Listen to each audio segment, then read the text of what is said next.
नमस्कार दोस्तों, स्वागत है आप सभी का एक बार फिर आपके अपने यूट्यूब चैनल पर। दोस्तों, लेवल 1 की फाइनल मेरिट को लेकर कई भ्रांतियां भी चल रही है और काफ़ी बेसब्री से अभ्यर्थियों को इंतजार है। जहां मेरिट 5 तारीख के आसपास आने की पूरी पूरी उम्मीद थी, वहीं अब 10 तारीख या उसके बाद ही जारी होने की उम्मीद है, क्योंकि जो स्पोर्ट्स कोटे के जो अभ्यर्थी थे उनकी दोबारा से जो है चयन सूची जारी की गई है। 2 गुना कट ऑफ और उनका डॉक्यूमेंट वेरिफिकेशन 6 तारीख तक चलेगा। इसके बाद में जो है अ, निदेशालय द्वारा मेरिट का कार्य है वो किया जाएगा। तो ये काफ़ी संशय बना हुआ है कि मेरिट कब आएगी और कितनी रहेगी।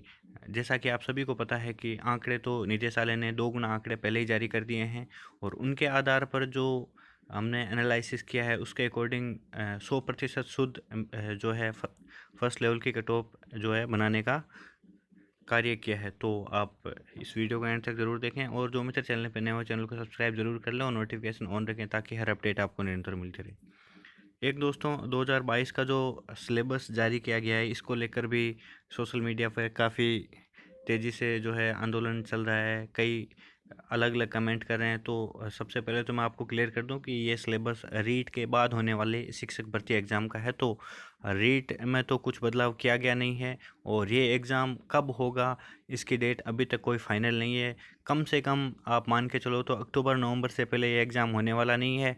तो इसके विस्तृत सिलेबस को लेकर बिल्कुल भी चिंतित ना हो। आप देख सकते हैं कई जगह पे आ रहे हैं विस्तृत सिलेबस बताएं। शिक्षक भर्ती में सिलेबस को सिर्फ विषय बताए हैं, टॉपिक नहीं। 20 लाख अभ्यर्थियों के सामने तैयारी का संकट। तो ये कोई विशेष चीज़ नहीं है। आप धैर्य बनाए रखें। विस्तृत टॉपिक जो है वो भी जारी कर दिए जाएंगे। आप देख सकते हैं इसमें लिखा हुआ है प्रश्न पत्र का पाठ्य विवरण और विस्तार। परीक्षा के लिए प्रश्न पत्र का पाठ्य विवरण और विस्तार ऐसा होगा जो प्राधिकृत अभिकरण द्वारा समय समय पर विहित किया जाएगा, और अभ्यर्थियों को समय के भीतर ऐसी रीति से जो आयोग को उचित समझे सूचित किया जाएगा। तो आप निश्चिंत रहें, आपको विस्तृत सिलेबस जो है रीट एग्ज़ाम से पहले या रीट एग्ज़ाम के बाद मेन एग्ज़ाम से पहले आपको विस्तृत सिलेबस जारी कर दिया जाएगा। अब दोस्तों, कट ऑफ की बात करता हूँ मैं। तो दोस्तों, सबसे पहले तो बात करता हूँ जनरल की। जनरल की जो टोटल पोस्ट है वो 3075 है। 2 गुना की जो कट ऑफ है वो 130 गई है, आप सभी को पता है। मतलब 130 से ऊपर लगभग 6150 कैंडिडेट हैं वो सेलेक्ट हैं। इस सूची में कुछ अभ्यर्थी ऐसे हैं जो स्पेशल बीएसटीसी के हैं, और उन्होंने जो है सामान्य शिक्षक के लिए आवेदन किया है, और उनका चयन स्पेशल टीचर और जनरल टीचर दोनों में हो रखा है। लेकिन डॉक्यूमेंट वेरिफिकेशन में उनको बाहर कर दिया गया है सीधा सीधा, क्योंकि सामान्य शिक्षक के लिए सामान्य शिक्षा में डिप्लोमा होना आवश्यक है। तो इससे जो है लगभग 150 प्लस अभ्यर्थी ऐसे हैं जो स्पेशल बीएसटीसी के हैं। 130 प्लस अंक हैं, और जनरल टीचर की जो सिलेक्शन सूची है, 2 गुना की सिलेक्शन लिस्ट है, उसमें शामिल हैं। तो वो 150 के आसपास अभ्यर्थी निश्चित रूप से बाहर होंगे। वहीं अदर स्टेट के लगभग 750 प्लस कैंडिडेट हैं। तो वो कैंडिडेट है, उनमें से 2 गुना में 750 है, तो मैक्सिमम 1 गुना में आप मान के चलें तो 400 से अधिक कैंडिडेट सेलेक्ट नहीं होंगे, क्योंकि आधे कैंडिडेट जो जनरल की फाइनल मेरिट होगी उसमें सेलेक्टेड नहीं होंगे, वो सीधे सीधे बाहर चले जाएंगे। तो ऐसे हम कम से कम 350 कैंडिडेट भी मान के चलें तो ये लगभग 500 के आसपास कैंडिडेट हो गए जो सीधे सीधे बाहर होने वाले हैं। इसके बाद में जो पीछे बचे कैंडिडेट 3075 सेलेक्ट हो जाएंगे, 500 बाहर हो गए।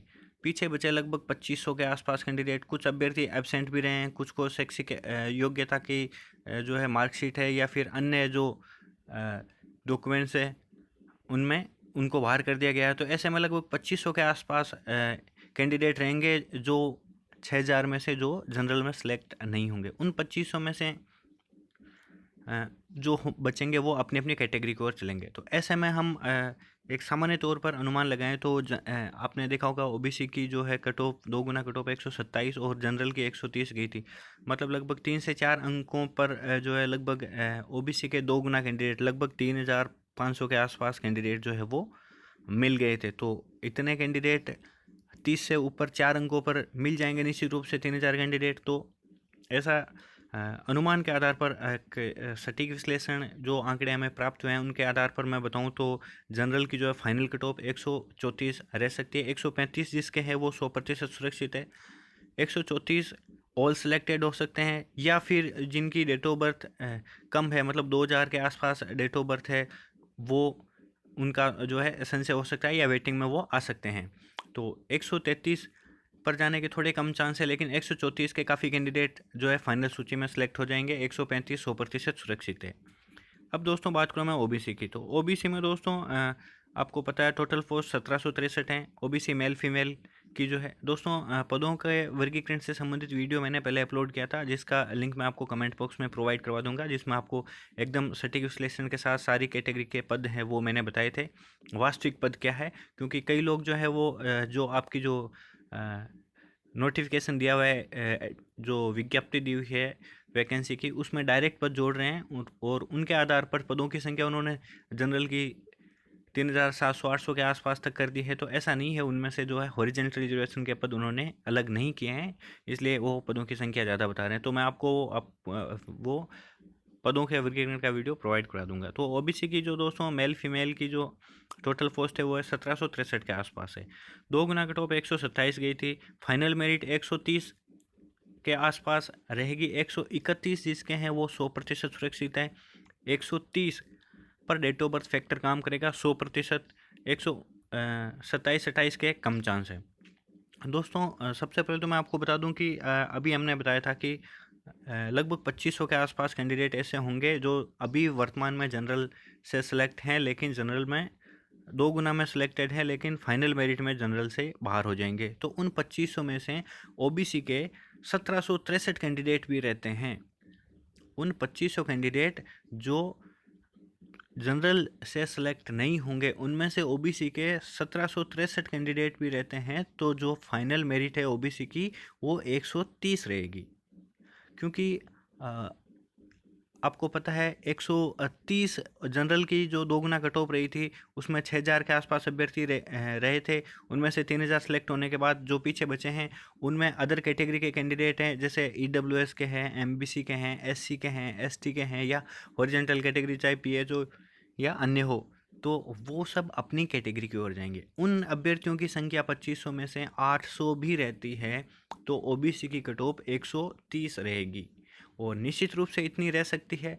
800 कैंडिडेट निश्चित रूप से अदर कैटेगरी के मिल जाएंगे, क्योंकि हमारे सर्वे में 130, 31, 32 पे ईडब्ल्यूएस, एमबीसी और जो एससी है, एसटी है, इनके भी कैंडिडेट काफ़ी देखने को मिले थे। तो निश्चित रूप से ओबीसी की इस हिसाब से देखा जाए तो जो कैंडिडेट जनरल से सिलेक्टेड हैं 2 गुना में, वो ओबीसी में 100% सिलेक्टेड हो जाएंगे, ऐसा हमारे विश्लेषण के आधार पर पता लग रहा है।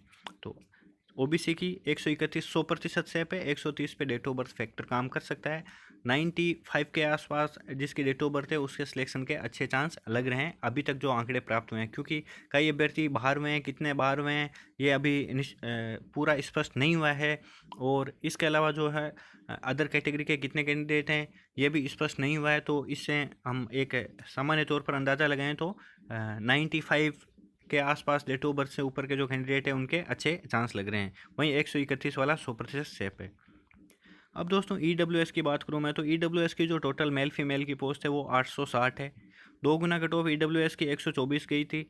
अब यदि जनरल की कट ऑफ 134 जाती है तो ईडब्ल्यूएस के 124 से 30 तक तो 2 गुना कैंडिडेट है, मतलब 860 के 2 गुना कैंडिडेट यहाँ पर मिल जाएंगे आपको।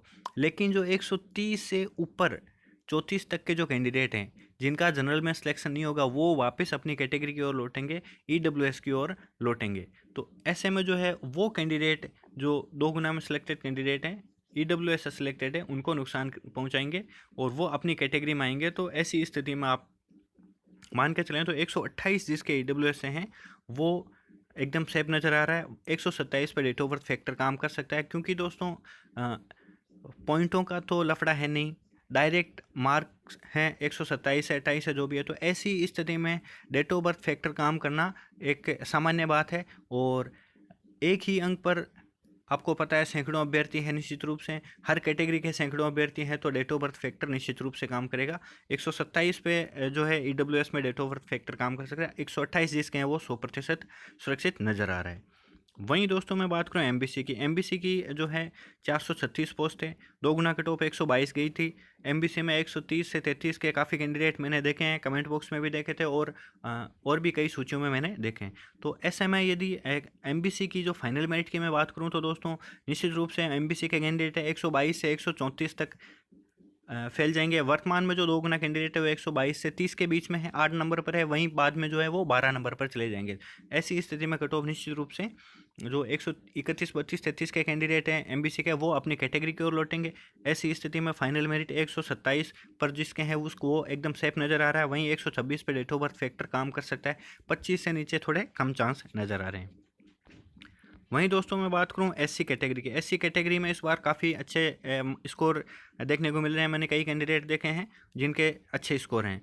उनकी एससी की जो टोटल पोस्ट है वो 1348 है, 2 गुना कट ऑफ 119 गई है। लोवेस्ट स्कोर पे बहुत सारे कैंडिडेट हैं, 19 से 24 के बीच में मैंने बहुत सारे कैंडिडेट देखे हैं। फाइनल मेरिट इसकी हम देखें तो 125 के आसपास रह सकती है। 125 इसके हैं वो 100% से सुरक्षित नज़र आ रहा है, क्योंकि 19, 20, 21 पे बहुत सारे कैंडिडेट हैं, काफ़ी संख्या में कैंडिडेट है। 124 पे डेट ऑफ बर्थ फैक्टर काम कर सकता है, उनका सिलेक्शन हो भी सकता है और नहीं भी, श्योरिटी नहीं है। लेकिन जिसके 25 है उसके अभी तक जो आंकड़े हैं उसके अकॉर्डिंग वो एकदम सेफ नज़र आ रहा है। उसके बाद दोस्तों मैं बात करूं एसटी की जो टोटल पोस्ट है वो 1017 है और 2 गुना कट ऑफ 110 गई थी। अब 1 गुना कट ऑफ को लेकर, फाइनल कट ऑफ को लेकर एसटी के कैंडिडेट है वो काफ़ी उत्साहित हैं, क्योंकि वो ये सोच रहे हैं कि जनरल की 3 अंक बढ़ेगी तो एसटी की भी जो है 3 या 4 अंक बढ़ सकती है, 110 से 114-15 तक हो सकती है। लेकिन दोस्तों मैं सबसे पहले तो आपको क्लियर कर दूं कि एसटी के 2 गुना कैंडिडेट है वो वर्तमान में 110 से लेके 130 के बीच में फैले हुए हैं। 110 से 130 में 2 गुना कैंडिडेट है, तो 1 गुना कैंडिडेट जो है वो आप मान के चलो 118 तक 1 गुना होंगे और 118 से ऊपर ऊपर के अंकों पे थोड़े कम होते हैं। लेकिन जो 30 से 34 तक के कैंडिडेट होंगे वो अपनी कैटेगरी की ओर लौटेंगे, निश्चित रूप से वो इफेक्ट डालेंगे फाइनल मेरिट पे। और वो जो अपनी कैटेगरी को लौटेंगे तो निश्चित रूप से जो इनकी संख्या है वो बढ़ेगी। 1017 के जो 2 गुना कैंडिडेट 2034 एसटी के जो अभी पास हैं, अब जो जनरल से बाहर निकल के आएंगे तो कैंडिडेट की संख्या अधिक हो जाएगी। वो कैंडिडेट जो 2034 से अधिक होंगे वो निश्चित रूप से कट ऑफ को ऊपर ले जाने का कार्य करेंगे और फिर 110 से 134 लगभग 24 नंबर पर जो है ये इनकी कैंडिडेट की संख्या रहेगी। तो ऐसे में 118 से कम जिसके हैं उसके थोड़े कम चांस है, 120 तक जो है वो सेफ नज़र आ रहे हैं। इससे अधिक जाने के चांस थोड़े कम नज़र आ रहे हैं, लेकिन 118 से कम मेरिट रहने के भी थोड़े कम चांस नज़र आ रहे हैं। अब दोस्तों रही बात हॉरिजॉन्टल रिजर्वेशन की, तो उसको लेकर दोस्तों अभी कुछ मैं स्पष्ट कट ऑफ नहीं बता पाऊँगा, क्योंकि आपने देखा कि स्पोर्ट्स कैटेगरी के जो अदर स्टेट के कैंडिडेट थे उन्होंने स्पोर्ट्स कोटे से अप्लाई किया, डॉक्यूमेंट वेरिफिकेशन में वो बाहर गए। बाहर क्यों गए? क्योंकि अदर स्टेट के जो भी कैंडिडेट हैं वो चाहे किसी भी कैटेगरी के हो, वो जनरल अनरिजर्व कैटेगरी से ही वैलिड रहेंगे, अदर कैटेगरी से वैलिड नहीं रहेंगे। आपने देखा लगभग 104 गई थी स्पोर्ट्स पर्सन की 2 गुना कट ऑफ, लेकिन अभ्यर्थियों की अनुपलब्धता के कारण दोबारा से कट ऑफ जारी की गई है और 254 अभ्यर्थियों की सूची जारी की है, जिसमें 83 मतलब ऑलमोस्ट स्पोर्ट्स कैटेगरी के जितने भी कैंडिडेट्स पास हुए थे रीट में उन सभी को डॉक्यूमेंट वेरिफिकेशन के लिए बुला लिया गया है। ऐसी ही स्थिति पीएच कैटेगरी के अभ्यर्थियों के साथ भी हो रही है। कई अभ्यर्थी हैं जो अदर स्टेट के हैं, पीएच हैं, उन्होंने पीएच से अप्लाई किया है, लेकिन वो पीएच से डॉक्यूमेंट वेरिफिकेशन में बाहर होंगे, जनरल से ही वो फाइट कर पाएंगे। तो ऐसे में कितने अभ्यर्थी बाहर होते हैं ये अभी कुछ स्पष्ट नहीं कहा जा सकता, लेकिन इनके भी जैसे ही मेरे को आंकड़े प्राप्त होंगे मैं इनके बारे में अलग से एक वीडियो अपलोड कर दूंगा। तो दोस्तों ये थी बड़ी अपडेट। इसके अलावा रीट संबंधित जो भी अपडेट होगी मैं नेक्स्ट वीडियो में लेकर आऊँगा, तो आप चैनल को सब्सक्राइब जरूर कर लें और नोटिफिकेशन ऑन रखें ताकि हर अपडेट आपको निरंतर मिलती रहे। धन्यवाद दोस्तों।